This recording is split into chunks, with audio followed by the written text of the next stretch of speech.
ಒಂದ್ ಹೇಳ್ತೀನಿ ಸರ್, ಒಬ್ಬ ಮನುಷ್ಯ ಇದ್ದಾಗ ಅವ್ನ್ ಬೆಲೆ ತಿಳ್ಕೊಬೇಕು, ಇದ್ದಾಗ ಅವ್ರಿಗೆ ಗೌರವ ಕೊಡ್ಬೇಕು. ಹೋದ್ಮೇಲೆ ನಾವು ಗುಡಿ ಕಟ್ಲಿ ಇದು ಕಟ್ಲಿ ಪ್ರಯೋಜನ ಏನ್ ಸರ್?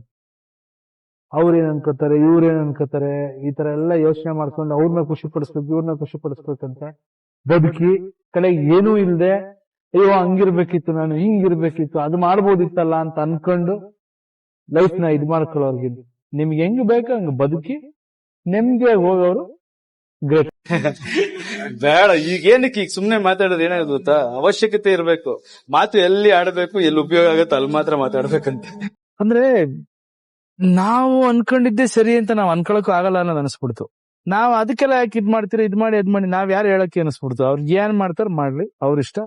ಬೆಳೆದ್ಮೇಲೆ ಸಕ್ಸಸ್ ಸಿಕ್ಕದ್ಮೇಲೆ ಎಲ್ಲಾ ಬರ್ತಾರೆ, ಪ್ರಪಂಚ ಇಡೀ ನಿಮ್ಮಿಂದೆ ಇರುತ್ತೆ, ಕಿರ್ಚುತ್ತೆ, ಕೆಲಸ ಆಗ್ಬೇಕು ಅಂತ ಕೆಲವ್ರು ಇನ್ನೂ ಸ್ವಲ್ಪ ಟಾಪ್ ಗೇರಿಸ್ತಾರೆ. ಸೆಕೆಂಡ್ರಿ ಏನು ಆಗಿಲ್ದಿದ್ದಾಗೂ ಮನುಷ್ಯನಿಗೆ ಅದೇ ಬೆಲೆ ಕೊಡೋರು, ಏನಾದ್ಮೇಲೂ ಬೆಲೆ ಕೊಡೋರು ಯಾರಿರ್ತಾರೆ ಅವ್ರಿಗೆ ನಾವ್ ಯಾವತ್ತೂ ಹೈಯೆಸ್ಟ್ ರೆಸ್ಪೆಕ್ಟ್ ಕೊಡ್ಬೇಕು.